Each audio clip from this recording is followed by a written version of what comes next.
return of Elijah.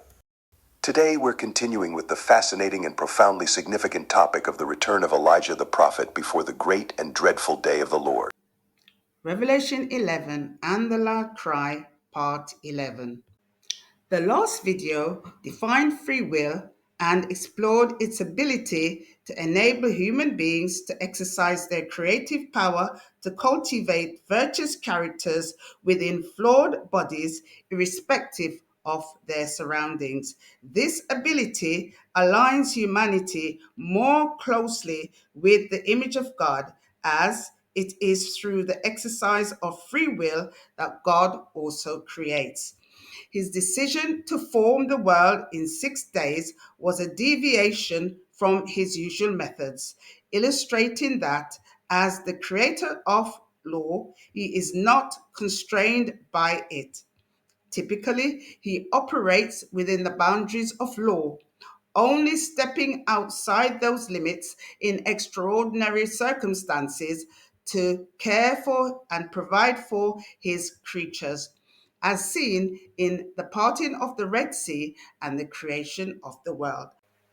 A second probation was granted the human race in which to remedy the defects of past life, but many are choosing to live a life of transgression and their hearts are not being softened. Were a third probation to be given them, it would more than likely be occupied as is this one, evading the requirements of God and exciting rebellion against Him. In this video, we show the mercy of God in granting us the law and the spirit of truth to guide us toward all knowledge and understanding, acknowledging our challenges in making right decisions without divine assistance. The context in which free will operates will also be explained. The concept of free will operates solely in the absence of self interest and in the presence of self denial. God's law of self denial serves as the foundation of his governance and is a guiding principle for life throughout the universe. He governs his creations from the heart, and under the new covenant, his law of self denial is to be inscribed in their hearts by the Holy Spirit. Instead of surrendering to the obedience of the law of self denial, consistently making right choices, Lucifer insisted that the law be changed to accommodate self interest.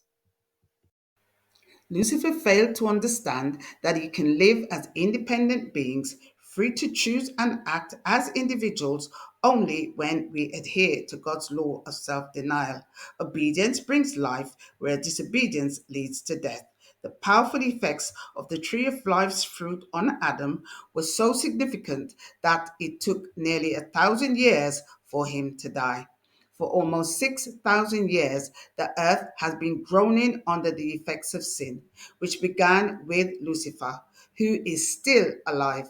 It seems that this demise is taking much longer than Adam's because he had access to the tree of life for a much longer duration. God's law is unchangeable, as change suggests imperfection. Since God is infallible, his laws are inherently perfect. If God's laws were to be altered, it would necessitate the elimination of free will.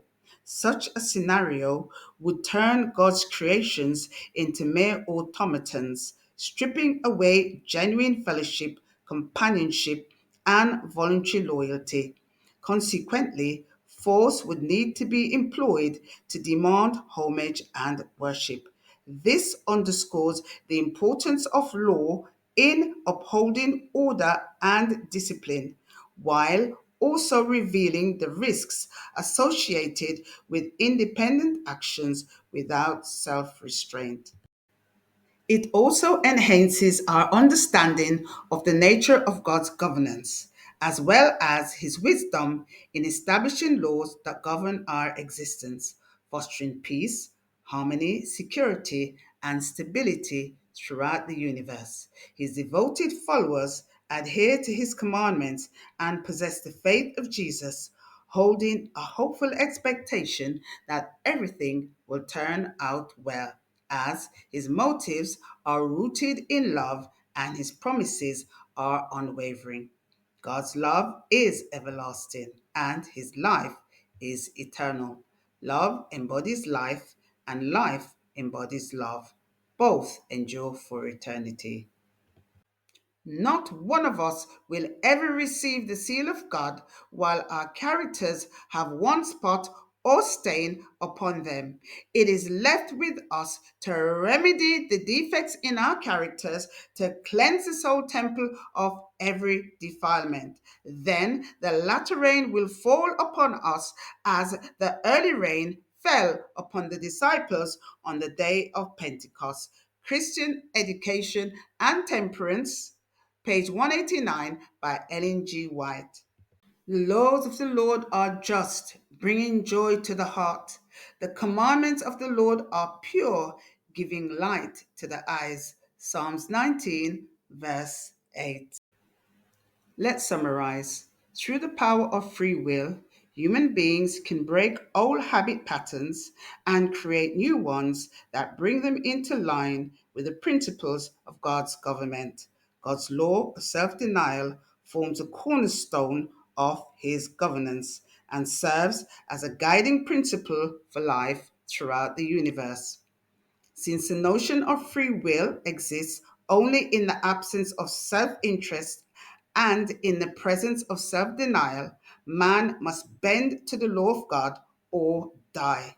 He governs his creations from the territory of the heart, and under the new covenant, this law is to be written in their hearts by the Holy Spirit.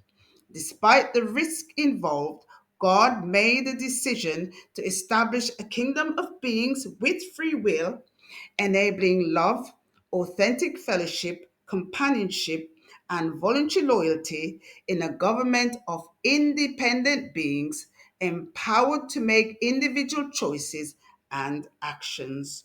God does not want a government consisting of robots or AIs. The power of sin is ignorance. Stay tuned for part 12 on Revelation 11 and the loud cry. Thanks for joining us today. Take care. Bye for now. Don't forget to like, share, and subscribe to our channel and hit the notification bell to receive updates whenever we post new content.